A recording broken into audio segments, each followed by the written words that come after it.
Janine Washley of Cloverfields Farm and Kitchen has shown us how to put up some of the things that we've harvested from the garden. Now we're talking about creative recipes for using those things later in the year. Everything from frozen or pickled okra to chipotle peppers and adobo sauce, things that you've created yourself. Yes.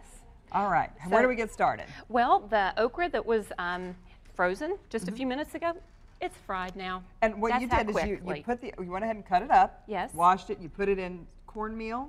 Yellow cornmeal, and then I put a little garlic powder in there. I just like that. And you just freeze it like that. And you just freeze it. That's no how I do my no okra. anything. And I think it's easier. It fries up better when it comes straight out of the freezer and goes into the oil than it does when I cut it up fresh. Oh, and quick. And you know that has a nice crust on it. I mean, it's just I've wonderful. already stolen a piece.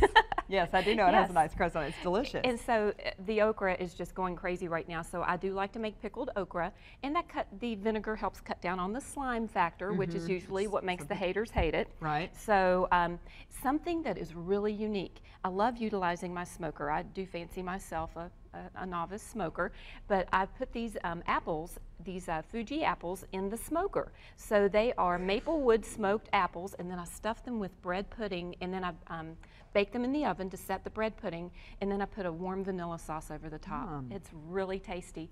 And then the chipotle is utilized in a couple of ways.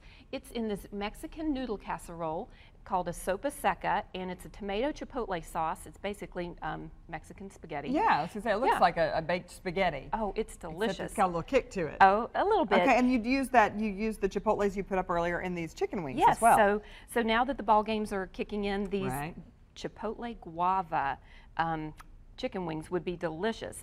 So I grilled the chicken wings, and then I dipped them in this really nice sauce, and then I broiled them in the oven to get the edges nice and crispy. Right. So they're very delicious. So those smoked onions that we saw earlier, this is a smoked onion soup, and this would be nice on a rainy day, but wouldn't this be nice during the holidays as a fancy soup? You can take your grilled cheese that you would normally eat on the side. Yes, and make croutons. Now look how easy this is. I cut the crusts off earlier, and then you can roll the edges and maybe some parsley, and then you can make these cute little croutons, and this would be a great way to start a holiday meal.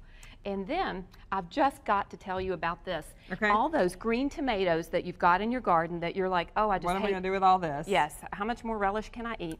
What about mock raspberry jam? You're going to make raspberry jam with green tomatoes. Yes. Okay. And it takes 3 ingredients. You know, that's one of my favorite recipes. You grind the, or food process, the 6 cups of green tomatoes, 3 cups of granulated sugar, let that come to a boil, cook it for about 30 minutes, add a 6-ounce box of raspberry jello. Look at it. It even has the seeds so that it looks like actual raspberry jam. And if I had to make a flavor association for you, it tastes just like the filling inside of a jelly-filled donut. I think most people will go for that. Now, as always, Janine, you put together a booklet. Yes. So for people who want these recipes, want to know a little bit more about how to preserve different foods from the garden, Janine always puts together a booklet, and she can email it to you. So what you do is you go to WDRB.com. We have her information there. You can get her email address. Just shoot her a message and say, hey, Janine, I'd love to have a copy of that booklet, and she will email it back to you. Cloverfields Farm and Kitchen is a working farm. It's not an open farm. It's a working farm, but she does open the farm at certain times of the year for special events, and you can find out more about that by going to her website. Thank you very much for some very clever ideas and for frying up some okra. I'm hungry. It's one of my favorite things. Thank you, Janine.